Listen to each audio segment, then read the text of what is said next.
आओगे, तब देखूंगी नैनन भर जी,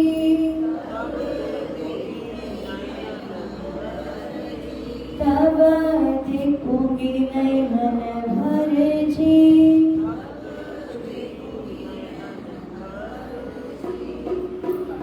ये पुकार पिया जी सुन के, अब ठीक करो तुम जी न जी। श्री इंद्रावती सखी महावती दर्जा में पहुंच करके पिया जी से यह पुकार करती हुई कहती है कि हे मेरे पिया जी, जो पुकार मैं आपके श्री चरणों में कर रही हूँ, ये पुकार मेरी सुन करके आप अब ढील मत करना, देरी मत करना, क्योंकि जो पुकार मैंने की है वो अगर आप देरी से सुनोगे तो मेरे जन्म के कई वर्ष इस बीच में व्यतीत हो जाएंगे। इसलिए मेरी पुकार को जैसे ही आप सुनते हो वैसे ही उसको आप अमल में रख दीजिए और मेरी इस पुकार के विषय में सोचना प्रारंभ कर दीजिए। मेरी इस प्रार्थना को स्वीकार करना आप प्रारंभ कर दीजिए। शिन शिन खबर जो लीजियो, पुकार क्या किया था? तुम हो तैसी कीजियो, मैं अर्ज करूं मेरे पियू जी। ये उनकी पुकार है कि आप धनी हैं, मैं आपकी धनियाणी, मैं आपकी अंगना हूँ, तो मैं अंगना के भाव से आपके श्री चरणों में पुकार करती हूँ और उस पुकार को आप सुन करके अमल कीजिए, ढील मत करना।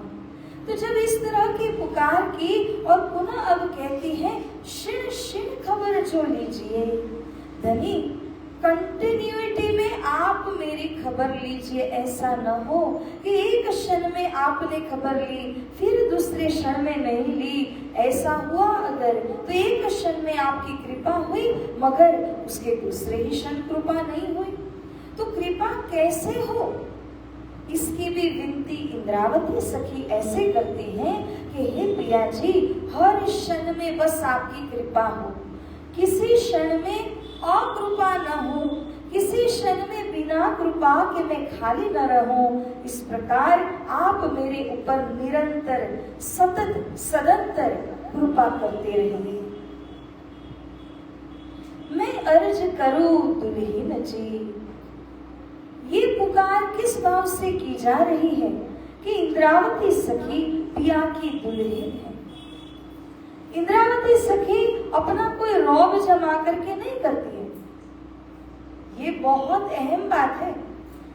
अगर हम पिया से कोई भी पुकार करते भी हैं तो पुकार के पीछे हमारा एटीट्यूड जो होता है या हमारी जो समझ होती है वो बहुत मायने रखती है। जैसे मैं आपको एक उदाहरण वाणी के अंदर से ही दूं। श्री षटऋतु ग्रंथ के अंदर में इंद्रावती सखी ने कहा, हे पिया जी, अपने प्रेम के द्वारा मैं आपको अपने हृदय में ऐसे बिठा लूंगी जिस तरह कोई पक्षी पिंजरे के अंदर बंद हो जाता है लेकिन अपनी इच्छा से स्वतंत्रता से पिंजरे से बाहर वो नहीं निकल पाता है। तो ऐसे वचन यदि इंद्रावती सखी ने कहे कि मैं मेरे दिल रूपी उस पिंजरे के अंदर आपको बैठा करके बंद कर लूं, तो इसके पीछे का उनका कारण क्या है कहने का? दावा है संबंध का कि मैं आपकी धनियाणी। इंद्रावती सखी कोई जोर जबरदस्ती के द्वारा अथवा किसी भी प्रकार से रौब जमा करके बात नहीं कर रही है, बल्कि संबंध का दावा लेकर के अपने प्रियतम धनी के चरणों में अर्जी के भाव से वे ऐसी पुकार कर रही हैं। तो हम भी जब कभी प्रार्थना करते हैं तो ये पहले से निश्चित नहीं कर लेना कि मेरी प्रार्थना स्वीकार होनी ही चाहिए, मेरी प्रार्थना तो अवश्य स्वीकार होती ही आई है, सो इस बार भी स्वीकार होगी। ये भावनाओं को दिल में लेकर कभी प्रार्थना पुकार मत करना। जो भी करो, धनी में प्रार्थना करती हूँ ये मेरी तरफ से है, लेकिन स्वीकार करना न करना या तो जितनी मात्रा में आप स्वीकार करना चाहो उतना ही स्वीकार करना, ये सब कुछ आपके हाथों में है। तो जब हम कोई कर्म कर रहे हैं, उस कर्म के पीछे का फल कौन निर्धारित करेगा? आपने कर्म किए हुए का फल कौन निर्धारित करेगा? हम तो नहीं कर सकते। कर्मण्येवाधिकारस्ते मा फलेषु कदाचन, गीता का महावाक्य है कि कर्म कीजिए मगर फल के विषय कदापि आपको ये सोच करके बैठना नहीं पड़ेगा कि ऐसा ही फल मुझको मिलना चाहिए। तो एक धन्याणी का भाव लेकर इंद्रावती ने अपनी प्रार्थना, अपनी पुकार को धनी के श्री चरणों में रख दिया, मगर कोई अपेक्षा नहीं है। प्रार्थना के ऊपर प्रार्थना ये है कि धनी इसको स्वीकार कीजिए, मगर वो भी प्रार्थना है। किसी रौब से, किसी रुबाब के कारण कि मैं इंद्रावती सखी हूँ, मैं धनियाणी हूँ, आपको मानना ही पड़ेगा, वो बात नहीं है। इंद्रावती सखी के भाव बहुत ही सुंदर भाव है, और इंद्रावती सखी के पद चिन्हों के ऊपर अगर हम भी उसी प्रकार से प्रार्थना करते हैं ना साथ जी, तो अवश्य धनी को जो स्वीकारना होता है वो अवश्य स्वीकार हो जाता है। इस प्रकार से प्रार्थना करने का ढंग भी हमें बताया गया है। एति अर्ज मैं तो करूं। अब इंद्रावती सखी ये भी वाला जिसे कहती है, अपने पिया से अर्जी करने की आवश्यकता भी नहीं होती। क्यों? पिया है, धनी है हमारे, और अपने धनी जब रात दिन कहते कि मेरी दृष्टि आपके ऊपर ही है, और जब धनी देख रहे हैं कि कुछ आपके जीवन में हो रहा है, और उन धनी को आप फिर से बताओगे क्या कि ऐसा मेरे जीवन में हो रहा है? तो देख ही रहे हैं ना। लेकिन देखो क्या हो रहा है। यहाँ इंद्रावती सखी ने यह भी कहा कि मैं अर्जी तब कर रही हूँ, तब मुझे करनी पड़ रही है, आवश्यकता पड़ रही है, जो आड़ी पड़ी अंतराय, क्योंकि आपके और मेरे बीच में आड़ा, क्या आड़ा है? एक अंतराय हो रही है। मेरी मन बुद्धि चित्त संसार के हैं और आपके मन बुद्धि चित्त परमधाम के हैं। आप अपनी फर्ज में पूरी तरह से खड़े होकर के क्षण क्षण मुझे ऑब्जर्व करते हैं, क्षण क्षण में मेरे ऊपर में आप कृपा करते हैं। लेकिन मैं क्या सोचती हूँ, मेरे ऊपर जो कष्ट आ रहा है, दुख आ रहा है, मेरे जीवन में जो अच्छा नहीं हो रहा है, वो राज्य महाराज ने नहीं देखा, तो मैं उनको कन्वे करती हूँ, मैं उनको बताने की कोशिश करती हूँ। मगर ये भूल जाते हैं, जैसे ब्रह्मा जी ने कहा ही है कि महमत कहे ए मोमिनो, दम दम जो बरतत सो सब ईशक हक का, तुम पर मेहर करत। दम दम में अर्थात श्वास श्वास के अंदर जो भी हमारे अंदर वर्तक जीवन में जो भी गुजर रही है ना, वो सब कुछ पिया देख रहे हैं। ऐसा कोई क्षण नहीं जो पिया ने नहीं देखा, वो सब देख रहे हैं। लेकिन फिर भी अगर कुछ ऐसा लगता है कि ये सही नहीं हो रहा है, तो इसका मतलब क्या है कि वो दुख भी किसी कार्य कारण से ही दिया गया है। जैसे सुबह मैंने एक चर्चा में बात कही थी कि कभी कभार एक बच्चे को समझाने के लिए माँ ने उसको एक हल्का सा चाटा मार दिया, तो इसका ये मतलब नहीं कि माँ उसका बुरा चाह रही है, बल्कि उसको सुधारने के हेतु से किया गया है। कभी कभी जब माया अत्यंत जुल्म भी कर लेती है, तो इसके पीछे का भी रहस्य होता है कि वो माया जब बार बार हमें दुख पहुंचाए, बार बार वो हमें कष्ट दे, तो वो माया भी हमको राज्य की तरफ ही भेज रही है। क्योंकि माया से दुखित होने के बाद आप धनी की तरफ आगे बढ़ते हैं। जब तक दिल माया से दुखी नहीं होगा, तब तक ये माया के अंदर आप समय को अच्छी प्रकार से गुजारते रहोगे। तो कभी ऐसा भी हो सकता है कि पिया देख तो रहे, लेकिन पिया ये चाहते हैं कि इसकी भूल सुधर जाए, अथवा ये माया को परित्याग करके हमेशा के लिए मेरे पास में आ जाए। इसीलिए भी पिया परीक्षा भी करते हैं। अब धनी देवचंद्र जी को देखिए, सालों साल उन्होंने परब्रह्म परमात्मा की खोज के लिए व्यतीत किए, और फिर उसके बाद में जब श्री देवचंद्र जी के हृदय में बैठने का वो समय आ गया, उनके हृदय की उतनी पवित्रता बन गई, लेकिन तब श्री राज जी डायरेक्ट आकर के बैठे नहीं, पहले परीक्षा करते हैं। वो परीक्षा माया के रूप में दो प्रकार से आई थी। एक प्रकार जब उनको ज्वर आने लगा, बुखार आने लगा और शरीर के अंदर अशक्ति ही अशक्ति हो गई, और फिर उसके बाद में अपना जो उन्होंने प्रण लिया था कथा श्रवण करने के लिए, उसमें जाने के लिए भी शरीर की शक्तियां क्षीण होने लगी, उतनी भी ताकत बचती नहीं है। और दूसरी ओर से देखें तो माता पिता के मन में था कि एक लौता पुत्र है, अगर उसे कुछ हो जाएगा तो हमें अपने संस्कार कौन देगा, इसलिए वो भी श्री देवचंद्र जी को अटकाने लगे। माया दो रूप से आई, लेकिन धनी श्री देवचंद्र जी ने अपना प्रण, अपनी निष्ठा नहीं छोड़ी। उनके अंदर आत्म भाव था और उनके पिताजी के अंदर में देह भाव था, इसलिए उन्होंने कहा कि शरीर रहे तो धर्म करोगे। देवचंद्र जी कहते हैं धर्म करूंगा तो शरीर तो अपने आप ही रहेगा।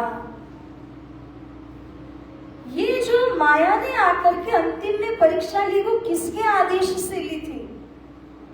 धनीश्वराज जी के आदेश से ली, ये देखने के लिए कि धनी देवचंद्र जी के हृदय के अंदर के भाव अब क्या है, कैसे हैं। और जब श्री राजी महाराज जी ने देखा कि देवचंद्र जी एक निष्ठ होकर के मेरे ऊपर केंद्रित है पूरी तरह से, तब धनी श्री राजी महाराज अब सोचते हैं कि मुझे तो अब इनके हृदय धाम के अंदर विराजमान होना है। इसीलिए जब परीक्षा हुई, फिर भी देवचंद्र जी कथा मंडाने में पहुंचते हैं, और उसके बाद दिन 10-15 हुए, कथा सुनते हैं कान।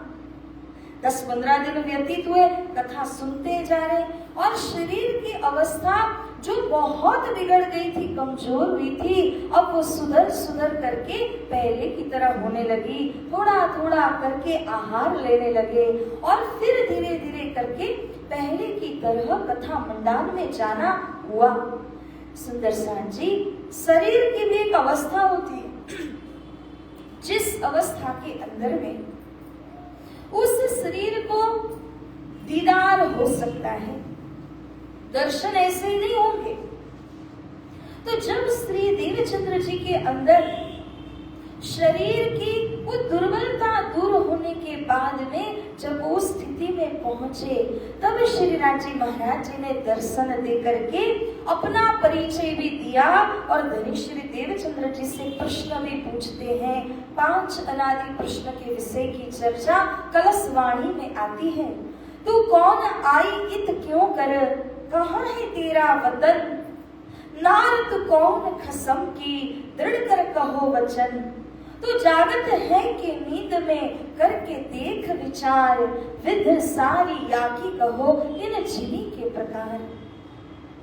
ये 5 प्रश्न जो श्री देवचंद्र जी अपने बाल्यकाल से ढूंढते आ रहे थे, वो ही प्रश्न अपने धनी श्री कृष्ण जी ने आकर के उनसे पूछे, और ये प्रश्नों को सुलझाया भी सही, क्योंकि देवचंद्र जी ने एकमात्र प्रश्न का जवाब दिया।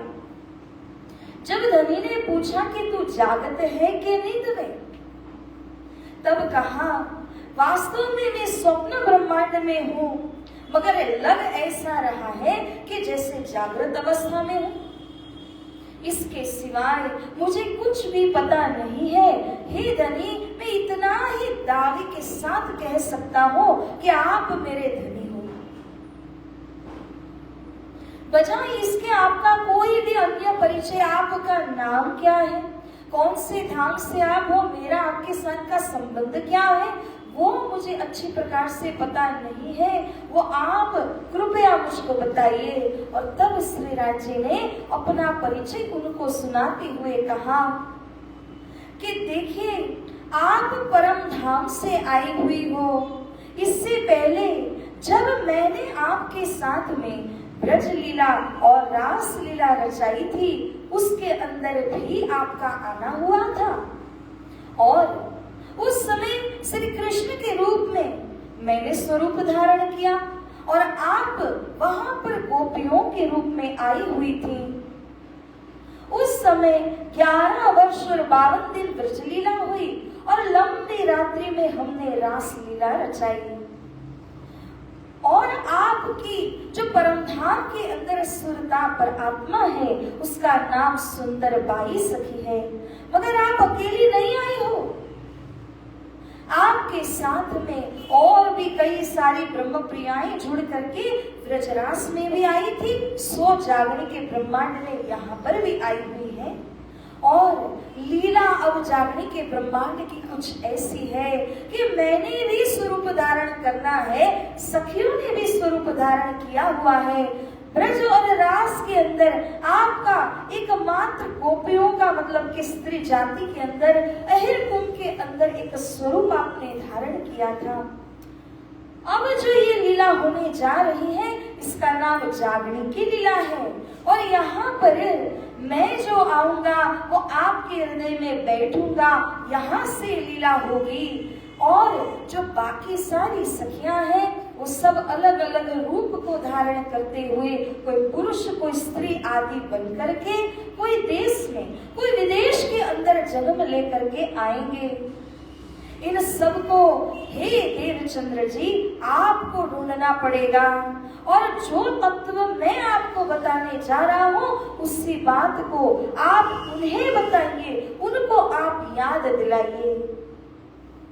श्री देवचंद्र जी ने कहा कि हे पिया जी आप वो तत्व मुझे दीजिए, लेकिन मैं उनको पहचानूंगा कैसे? क्या उनके ऊपर यहाँ नाम लिखा हुआ होगा? नहीं। श्री राम जी ने उस समय कहा कि मैं आपके अंदर से उनको पहचान कराऊंगा। तब से लेकर के जब श्री कृष्ण जी अपने नाम युक्त निज नाम महामंत्र श्री देवचंद्र जी को सुनाते हैं तो वो बीज मंत्र दिया गया, जिसके अंदर उन्होंने अपना निज श्री कृष्ण नाम धनी श्री देवचंद्र जी को प्रदान करते हुए कहा, इसी नाम के द्वारा ब्रजरास के अंदर मैंने लीला की और यही मूल नाम परम धाम के अंदर में भी मेरा है। अब इसी नाम के द्वारा यहाँ पर भी यह लीला होनी है, मगर आप इतना समझ लीजिए कि इसके बाद आपको इस तरह से दर्शन नहीं होंगे। जो पूछना है सो अभी पूछ लीजिए। श्री देवचंद्र जी कहते हैं कि दर्शन यदि नहीं होंगे तो क्यों नहीं होंगे? तब पिया ने कहा कि आज के बाद ऐसे रूबरू में दर्शन नहीं होंगे तो आप कहाँ जाओगे? मैं आपके आकार के अंदर ही विराजमान हो जाऊंगा। तब सतगुरु स्वरूप इतने खुशखुशाल हो गए कि श्री देवचंद्र जी ने कहा, जो यदि आप मेरे दिल में ही बैठने वाले हो तो फिर मुझे पूछने की कोई आवश्यकता ही नहीं है। इसलिए श्री देवचंद्र जी ने कहा कि हे पिया जी मैं तो खुशखुशाल हूँ कि आप मेरे दिल रूपी धाम में बैठने वाले हैं। उस समय उन्होंने यह नहीं सोचा कि अगर लीला के अंदर मुझे कुछ भी पूछना रहा तो मैं कैसे पूछूंगा, और खुशहाल हो करके श्री कृष्ण उनके हृदय रूपी धाम में जाकर के विराजमान हुए। तब से लेकर स्वामी श्री लालदास जी महाराज जी के पितक के अंदर स्वयं लालदास जी महाराज यानी महामती की छाप लेकर के श्री लालदास जी महाराज जी यह बयान करते हैं कि जैसे श्री कृष्ण ने मंत्र उनको प्रदान किया और श्री कृष्ण जी उनके हृदय के अंदर में जाकर के बैठे, वैसे ही धनी देवचंद्र जी की दृष्टि फिर जाती है। आज तक जिसको प्रत्यक्ष नहीं देखा था वो लीला, ब्रज लीला, रास लीला, परम धाम की अष्ट प्रहर के अंदर होने वाली लीलाएं, वो सब धनी देवचंद्र जी की नजर के सामने जैसे हम कोई मूवी देखते हो इसी तरह से बिल्कुल चलने लगी। हमारे लिए यहाँ से बैठ करके जितना दूर ये है ना, कठेड़ा लगा हुआ है, यहाँ से बैठ करके जितनी दूर ये दीवार है उतनी दूर भी धनी देवचंद्र जी के लिए मूल मिलावा नहीं रहा। क्यों? नजर खुल गई। बैठी है चरणों तले, वो नजर खुल गई कि हम तो श्रीराज जी के चरणों में बैठ करके ये संसार को देख रहे हैं, अभी हमें केवल संसार नजर आ रहा है। धनी श्री देवचंद्र जी को वो संसार भी नजर में आ रहा है और दूसरा ब्रज रास परम धाम की इस सारी लीलाओं को वो अच्छी प्रकार से देखने लगे। ये कब हुआ कि जब धनी स्वयं उनके हृदय रूपी धाम में आकर के बैठ गए। तो ये लीला किनकी लीला है? ये स्वयं अक्षरातीत श्री कृष्ण की लीला है, जो उन्होंने श्री देवचंद्र जी के हृदय धाम में आकर के शुरू की। और इंद्रावती सखी इसीलिए कहती है, सदगुरु मेरा श्याम जी, मैं अहन से चरणे रहूं, सनमंद मेरा या ही सो, मैं ताथी सदा सुकलम। वे ही श्याम, वो ही कृष्ण जिन्होंने ब्रजरास की लीलाएं की और जिन्होंने आकर देवचंद्र जी को दर्शन भी प्रदान किए और फिर उसके बाद उनके अंतर हृदय के अंदर बैठ गए। वो ही श्री कृष्ण जी के साथ मेरी आत्मा का संबंध है। इंद्रावती सखी कहती है, रात दिन अहिनिस में इनके चरणों में रहूं। सुंदर साथ जी श्री लालदास जी हमें ये भी बताते हैं कि जब जब सुंदर साथ जुड़ने लगे, पहले तो कांची भाई ही आए, उसके बाद उनके परिचित जितने और लोग उनके सर्कल के अंदर थे वो बारी बारी से आते, चर्चा को सुनते, जिनमें अंकुर था वो वहीं चिपक जाते थे श्री देवचंद्र जी के साथ में। तो इस प्रकार से जो कोई भी वहां आते, श्री देवचंद्र जी उनको लीला कौन सी सुना रहे? ब्रजरास की लीलाओं को सुनाते। ब्रजरास लीला को बड़ो दिखावत बोझ, शब्द साखी शास्त्र सब रहस्य दिखावे कर खोज। वो ब्रजरास की लीला को क्यों सुनाया गया? क्योंकि सबसे पहले आपको ब्रजरास के अंदर की लीला का याद कराने के लिए, किसी की मेमोरी चली जाती है ना, तो उसको बहुत अच्छी प्रकार से याद कराने की कोशिश करते हैं कि आपका नाम ये था, आपका विवाह इनके साथ हुआ था, आपके इतने संतान थे, आप इस घर आदि में रहते थे। ये क्यों? क्योंकि उसको वही चीजें याद करानी है।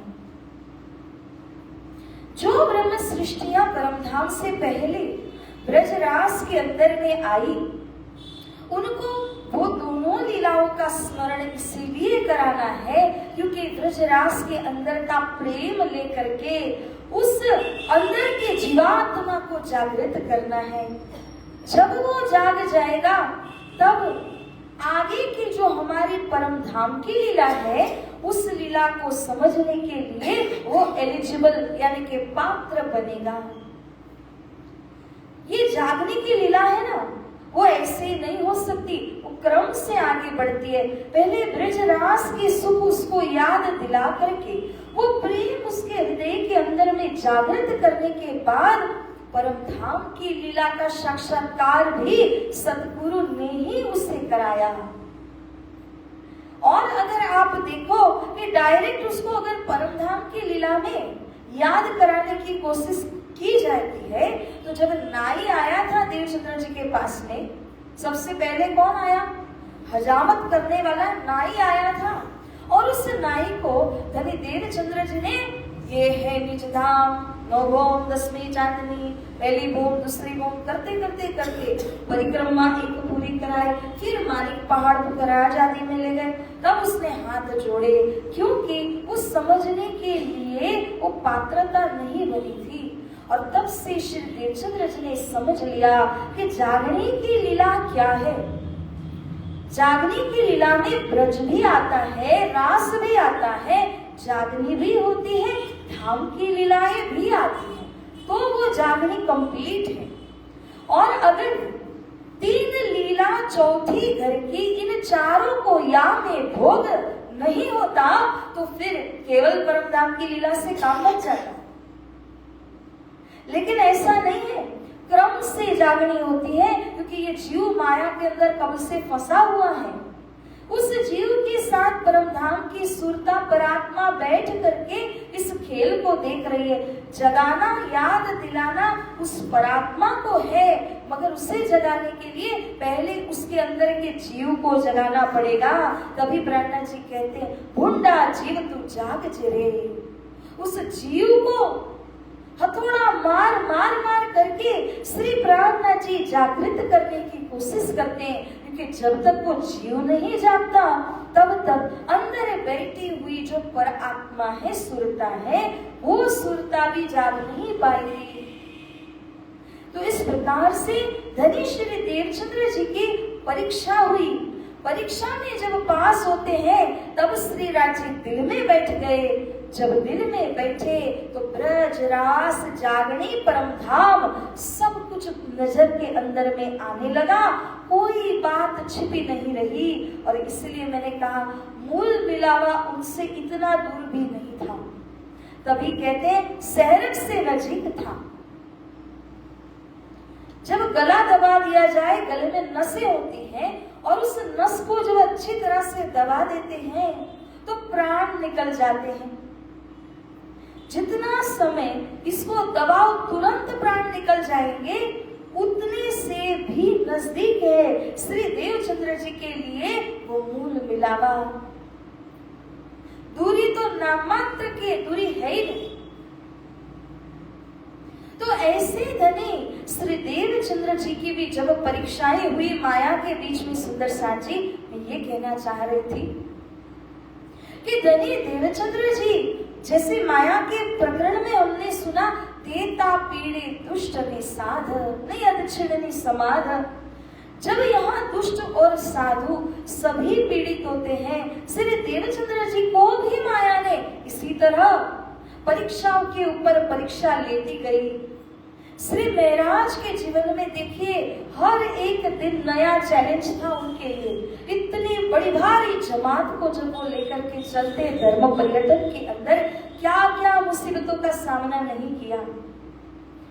श्री छत्रसाल जी की जीवनी को देखिए कि क्या क्या उन्होंने सामना नहीं किया है। दज्जाल माया ने आकर हर शिव के साथ भी लड़ाई लड़ी है, मोमिनों के साथ में लड़ाई लड़ी है। कौन बाकात है इस बात से? तो हम यदि अपेक्षा करते हैं कि हमारे जीवन में माया या दुख न आए, हमारी परीक्षा न हो, तो ऐसा कदापि नहीं हो सकता। और स्पेशली तब जब हमने खुद ने राज्य से ये भी कह दिया था कि धनी 100 बेर देखो आजमाई के, 100 बेर आजमा लेना, हम मोमिन हैं, हम भूलेंगे नहीं आपको। तो इतनी बातें होने के बाद जब माया दुख कष्ट देती है, तब इंद्रावती सखी कह रही है कि वो दुख कष्ट भी कहीं न कहीं राज्य के हुक्म के द्वारा आए, परीक्षा ली, हमें स्ट्रॉन्ग मजबूत बनाया और फिर उसके बाद में वो ट्रांसफॉर्मेशन हमारा हो जाता है। एक पत्थर है, वो पत्थर को बहुत सारी बार ठोका जाता है, तब जाकर के सुंदर मूर्ति का स्वरूप उसको जो शिल्पकार होता है ना, वो दे सकता है। और अगर उसको ठोका न जाए, आकार दिया न जाए, तो वो क्या है? पत्थर का पत्थर। एक छोटी सी कहानी के अंदर बताते हैं, समुद्र किनारे 2 पत्थर रहते थे। ऐसे तो कई पत्थर हैं, वो 2 पत्थर आपस में संवाद करते थे एक दूसरे के साथ में।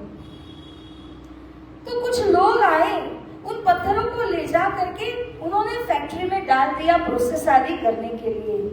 तो उनमें से एक पत्थर बड़ा मजबूत था, तो उनको लगा इसको जितना भी हम ठोक बजा करके अच्छा आकार दे सकते हैं, ये टूटेगा नहीं। दूसरा जो पत्थर था वो इस लायक नहीं था। तो उन्होंने क्या किया कि जो बहुत अच्छी क्वालिटी का पत्थर था उसमें से मूर्ति बनाई, और जो नॉर्मल क्वालिटी का पत्थर था उसमें से सीधी सीधी टाइल्स बना दी, जो नीचे बिछाने की फ्लोरिंग होती है उसको बनाया। अब क्या होने लगा कि एक नया सा म्यूजियम बनता है, उसमें जो मूर्ति की स्थापना की जाती है, जिस मूर्ति को देखने के लिए देश विदेशों से लोग आते हैं, उस मूर्ति का दर्शन करते हैं। मूर्ति में जिनका भी स्वरूप बनाया उसकी पूजा की जाती है, साथ साथ वो पत्थर की पूजा होने लगी। लेकिन जो फर्श के रूप में बिछाया गया था, उस पत्थर का क्या, उसके ऊपर तो पैर रख करके सब आगे बढ़ने लगे। कहने का ये भावार्थ है कि अगर वो पत्थर भी स्ट्रॉन्ग होता तो उससे भी कोई मूर्ति ही बन जाती, लेकिन वो मार सहन करने की क्षमता उसमें नहीं थी, इसलिए मूर्ति उससे बना नहीं सकी। तो जब अक्सर मार पड़ती है ना माया की, तो हमें ये भी उसका एक रीजन मिलता है, तात्पर्य मिलता है कि जब कभी दुख आते हैं वो हमें कुछ अच्छा स्वरूप देकर के जाते हैं। इसलिए दुख से डरने की बजाय उन दुख को, चैलेंजेस को अगर हम एक अपॉर्चुनिटी मान लेते हैं, अगर एक ऐसा अवसर मान करके स्वीकार कर लेते हैं, तो वो दुख भी हमें कुछ अच्छा ही दे करके जाएंगे। तो सुदर्शन जी, गीता के अंदर का ये भी महावाक्य है, आगमा पाइनो नित्या स्थान स्थितिक्षस्व भारत। कृष्ण जी ने भारत यानी अर्जुन से ये कहा कि तुम ये दुख सुख के चक्कर में मत पड़ना, आया है तो जाएगा और गया है वो वापस भी आएगा। वो एक सर्कल की तरह है, दुख सुख वो आते जाते हैं, आते हैं जाते हैं, उनका अपना क्रम सिलसिला चलता रहता है। इसीलिए दुख सुख के अंदर पड़े मत रहना, अपने लक्ष्य पर ध्यान देना। और अगर हम ये कहते हुए चिल्लाते रहेंगे ना, बहुत गर्मी है, बाप रे कैसे जाएं, कैसे करें, बहुत ठंडी है, हम नहीं कर सकते। आप स्पोर्ट्स पर्सन को देखेंगे, गर्मी हो ठंडी हो, मिलिट्री वालों को देखेंगे, कोई भी सीजन, कोई भी चीज रुकावट पैदा नहीं करती, क्योंकि लक्ष्य बड़ा ही क्लियर है। इसीलिए किसी चीज से वो पीछे नहीं हटते हैं। तो लक्ष्य हमारा अगर हमने साध लिया ना वाणी के द्वारा, जैसे सुबह ही आपने श्रवण किया था कि आपका लक्ष्य कहाँ, एक ही लक्ष्य होना चाहिए, और वो क्या था, हमें श्री परमधाम के अंदर अपने परात्मा में जागृत होने का लक्ष्य है। लक्ष्य निर्धारित होने के बाद में सुदर्शन जी, आप उस लक्ष्य को पहुंचने के लिए कितनी ही आदि व्याधि उपाधियां क्यों ना आए, मगर आपको वो परेशान नहीं कर सकती, फंसा रोक नहीं सकती, क्योंकि आपका लक्ष्य बिल्कुल निर्धारित है। इसलिए मनोबल इस बात का रखिए, क्योंकि जीवन के अंदर कई सारी ऐसी समस्याएं हम आप दोनों के जीवन के अंदर आती हैं। उसके लिए ही इंद्रावती सखी हमें मेंटली प्रिपेयर करती है, तैयार करती है कि साथ जी ऐसा होने वाला है, होता है, उससे मत डरना, धनी के चरणों को छोड़ना नहीं, चाहे जो हो जाए। तो अब आगे श्री इंद्रावती सखी इस प्रकार से कहती हैं, दुल्हा लीजिए कंठ लगाए, हे पिया जी, ये अर्जी मैंने तब करी जब आप और मैं अलग होने का भाव मेरे अंदर आया। वास्तव में ज्ञान दिखाता है कि आप और मैं जुदा नहीं है, हम दोनों अलग नहीं हैं। वो अंतराय केवल एक बात की है कि मेरा मन, मेरी बुद्धि, चित्त शारीरिक है, आप तक पहुंच नहीं पाते हैं। मगर हे पिया जी, इतना तो मैं तारतम्य से समझ पा रही हूँ कि जो भी मेरी समझ इस वक्त की है वो बहुत छोटी समझ है, बहुत लिमिटेड समझ है, इसीलिए मैं आपको पूरी तरह न देख पाती हूँ न समझ पाती हूँ। मगर हे पिया जी, मैं एक ही अर्जी आपसे करती हूँ, मेरी अब इस अंतराय को टाल दीजिए। मैं ये तो जानती हूँ अंतराय है, मैं ये भी जानती हूँ कि हे पिया, प्रेम गली अति संकड़ी या में दो न समाये, दो जन प्रेम की या मैं हो या तू ही तू हो, लेकिन मैं थी सो टल गई, अब कौन बचा, बाकी रया खुदा। मारिया कया काढ़िया कया कि कया हो जुदा, जब ये मैं खुदी टली तब बाकी रैया खुदा। मैं खुदी जब तक है बहुत गहराई का सागर है, वो जब एक बार टल जाए ना तब ये मैं तो काम ही नहीं करनी, तू ही पिया पिया धनी धनी, बस यही रह जाता है। तो इंद्रावती सखी कहती है कि हे मेरे धाम धनी जी, वो आड़ी अंतराय उस मैं को टाल दीजिए, उस विकार को टाल दीजिए और उसके बाद मुझे आप कंठ लगाइए, क्योंकि हे साथ जी कौन नहीं चाहता धनी से कंठ लगना। हम सबकी आत्मा प्रेम स्वरूप आत्मा है और वह प्रेम स्वरूप आत्मा धनी का प्रेम ही प्रेम चाहती और कुछ चाहती नहीं है। तो वो प्रेमी आत्मा धनी से पिया से कंठ लगा करके प्रेम में उन्मुक्त हो जाना चाहती है। इंद्रावती सखी कहती है पिया जी अब एक ही मेरी ख्वाहिश है कि बस माया का ये खेल देखने के बाद जब मैं जागृत होती हूँ तो पिया जी आप मुझे कंठ लगाइए, अपने अंदर आप मुझको स्वीकार कर लीजिए। कंठ लगाइए कंठ सो कीजिए हास विलास। अब धनी मैं तो यही मात्र चाहती हूँ कि हम कंठ से कंठ लगा करके आलिंगन करते हुए जो भी अंतराय उसको दूर कर दें एवं हास विलास करें।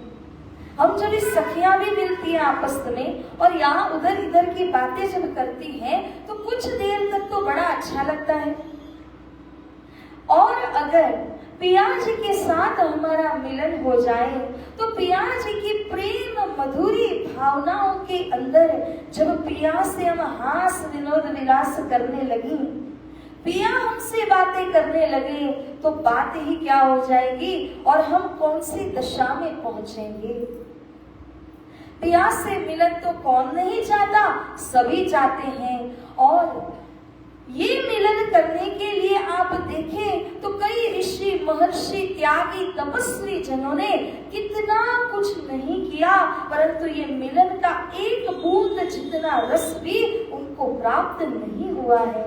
जबकि हमारे धाम धनी वो स्वयं वाणी के माध्यम से, इंद्रावती सखी के माध्यम से हम आपको ये वाणी दे रहे हैं और इस वाणी के द्वारा आप उन प्रियतम धनी के साथ में 24 घंटे अष्टप्रहर विलास कर सकते हैं।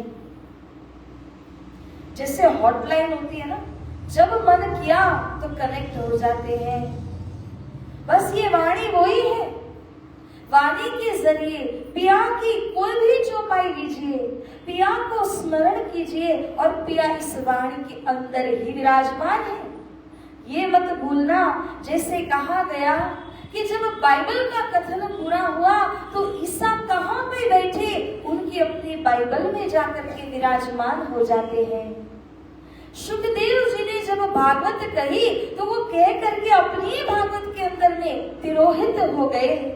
जिन कृष्ण जी की लीला ब्रजरास का वर्णन उसके अंदर हुआ वो भी उसी ग्रंथ के अंदर में तिरोहित हो गए। इसी प्रकार से हमारे धाम धनी जी से मिलने का, पूर्ण ब्रह्म परमात्मा के साथ में मिल करके बातें करने का, प्रेम का आदान प्रदान करने का जो साधन है वो ये धनी की वाणी तो है सुंदर साथ जी।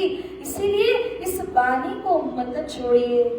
रात दिन वाणी के द्वारा पिया के साथ कंठ से कंठ लगाकर हास विनोद विलास की बातों को याद कीजिए। पुनः इंद्रावती सखी कहती है, वारणे जाए श्री इंद्रावती। इंद्रावती सखी का ये भाव कि मैं मेरे धनी के ऊपर समर्पित जाती हूँ, मेरा रोम रोम धनी जी के प्रति निछावर है, समर्पित है। जैसे श्री राधा जी का एक बहुत सुंदर प्रार्थना है, उस प्रार्थना का सार वो ये बताती है कि मेरे खून का कतरा कतरा मात्र और मात्र श्री कृष्ण नाम लेने में और श्री कृष्ण का स्मरण करने में मैं लगा रही हूँ। और जो अंतिम कतरा भी होगा मेरी पुण्य का, वो एकमात्र मैं कृष्ण के ऊपर समर्पित करती हूँ, क्योंकि वो मेरे आत्म के धनी है। ये है वारणे जाने की भावना। हे साधु जी, क्या हम नहीं कहते तन मन और धन के द्वारा समर्पित होने की बातें? वो कहते तो हैं हम, लेकिन जब देने की बारी आती है धनी के चरणों में तो क्वेश्चन मार्क आके खड़ा हो जाता है। आप अभी तक सुनिए, जहां पर मोमिनों का कंप्लीट सरेंडर था, संपूर्ण रूप से वो निछावर हो रहे थे। या फिर आप ये सुनिए कि जब सूरत से सुंदर साथ को लेकर श्री जी चलते हैं धर्म का झंडा लेकर के, उस समय सारे वहां के जो सेठ साहूकार थे ना, उन्होंने भी पीछे मुड़ करके नहीं देखा और धनी श्री प्राणनाथ जी के साथ साथ में वो चल दिए। ये है समर्पण कि जब पिया के ऊपर पूर्ण निष्ठा हो, धनी की वाणी के ऊपर एकदम समर्पण हो, तो उस समर्पण के माध्यम से आप पीछे मुड़ करके नहीं देखोगे, पूरी तरह समर्पित हो जाओगे। तो इंद्रावती सखी ये कहती है कि मैं मेरे धनी के ऊपर वारणे जाती हूँ, समर्पित हो जाती हूँ। वारणे जय श्री इंद्रावती। और कहाँ रखने के लिए कह रही है? रहना है धनी के श्री चरणों में। ये नहीं है कि धनी के सिर के ऊपर बैठना है, धनी को भी बताना है ऐसा करो वैसा नहीं। भाव बड़ा स्पष्ट है कि पिया मैं आपके चरणों में रहना चाहती हूँ। हाँ, पिया जी चरणों मात्र में नहीं रखेंगे, वो तो लाड़ प्रेम के साथ में अपने साथ ही बिठाते हैं, मगर इंद्रावती सखी के अंदर के विनम्रता का ये भाव है कि मैं धनी के चरणों में रहना चाहती हूँ, क्योंकि जो चरणों में आ गया वो कभी भी किसी और आफत के अंदर फंसता नहीं है। हे पिया जी, आप अपने श्री चरणों के तले मुझको रख लीजिए, ऐसा भाव श्री इंद्रावती सखी व्यक्त करती है।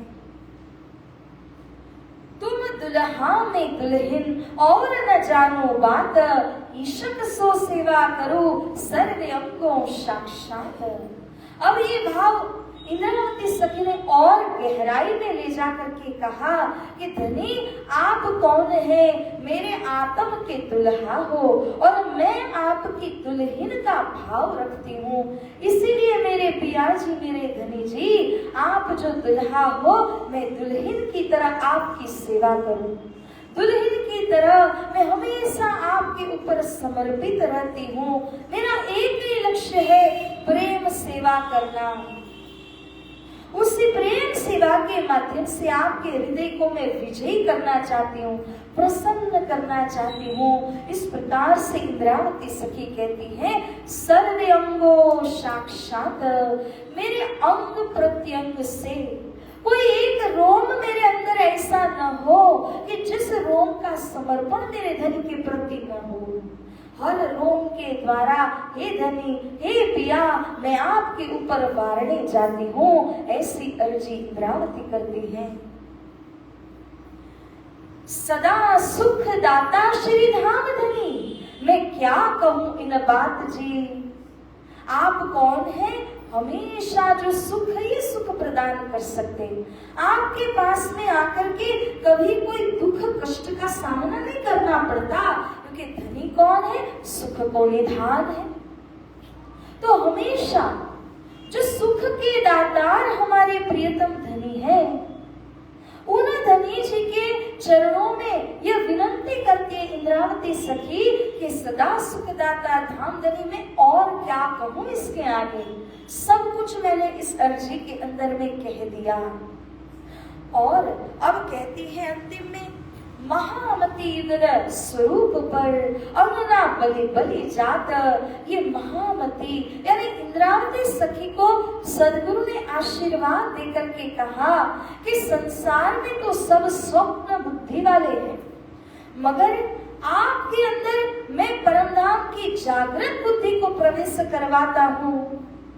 वो जागृत बुद्धि जब इंद्रावती सखी के दिल में आई, उसे श्री इंद्रावती सखी ने तारतम मंत्र प्रदान जब किया, उस तारतम मंत्र के द्वारा वो ही जागृत बुद्धि निज बुद्धि कहलाने लगी। ये निज बुद्धि ही महामति है। सृष्टि के अंदर, लोक परलोक के अंदर ऐसी कोई मति नहीं है, ऐसी कोई बुद्धि नहीं है जो इतनी विशाल हो कि जिसके अंदर धाम परमधाम, खेल, लोक परलोक, माया ब्रह्म सब कुछ आ गया। हालांकि बुद्धि तो सब में है, चींटी से हस्ती में है, हमारे अंदर भी है, मगर वो सारी बुद्धि कैसी है? स्वप्न की है। और महामति के अंदर जो बुद्धि है वो निजधाम से आई हुई बुद्धि है। परमधाम 25 पक्ष का वर्णन करती है तो ये महामति कहते हैं यहाँ पर कि जुगल स्वरूप के ऊपर, राज श्यामा जी के ऊपर, श्याम श्यामा जी के ऊपर में मैं अंगना बलिहारी जाती हूँ, न इति अंग अंगना। ये अंगना का भाव बहुत गहराई का भाव है।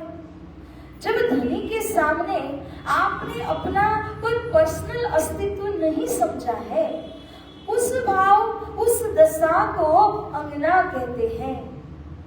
जैसे अगर हाथ है तो वो हाथ ये नहीं कहता कि मैं शरीर से अलग हूं। उसमें ये समझ जब आ गई है कि मैं शरीर का ही एक अंग हूं, एक हिस्सा, उससे अलग नहीं हूं। ये हाथ उसके ऊपर समर्पित रहता है। लेकिन अगर वो जिद के ऊपर आ जाए कभी और ये कहने लगे मैं तो हाथ हूं, मैं तो अकेले रहूंगा, मैं अपना गुजारा खुद कर लूंगा, अगर ऐसा कहा तो वो जीवित नहीं बचेगा।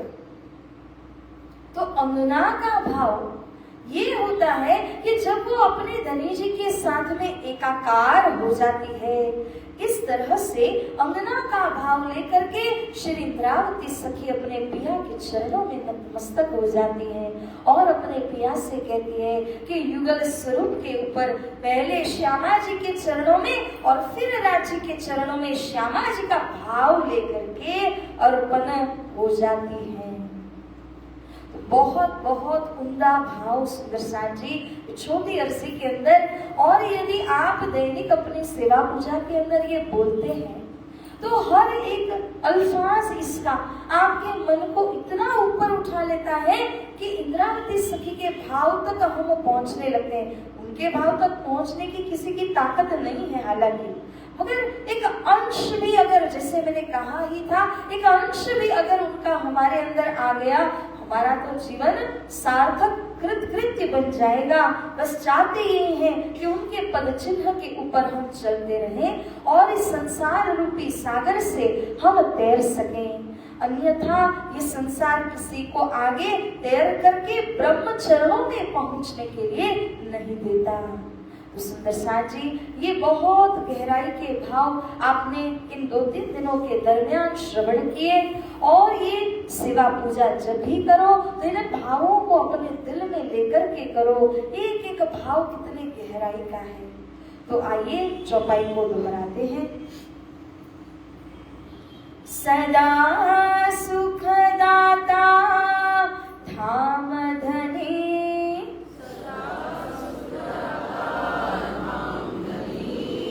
मैं कहाँ कहूँ इन बाता,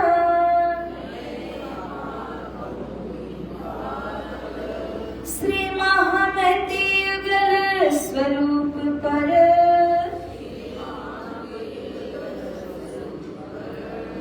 अंगना बलि बलि जाता, अंगना बलि बलि जाता।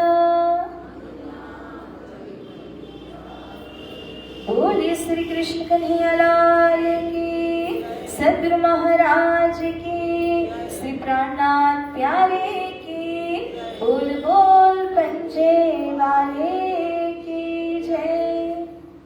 सुंदर साथ जी अब 2 ऑप्शन हो सकते हैं कि हम भजनों पर जाएं और चितवनी हम आने वाले मतलब संडे के दिन पर, परसों संडे सुबह में, मंडे से सॉरी, तो कल तो हमारा शोभा यात्रा प्रभात फेरी सवेरे होगी और सोमवार सुबह का समय फिर भी हमारे पास रहता है कि दोपहर तक मैं यही हूँ।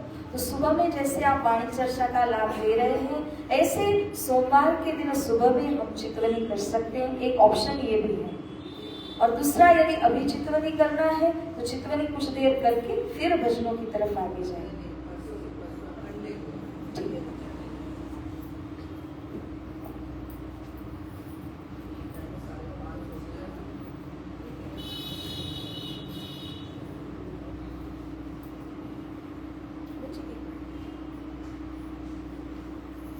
Finish it.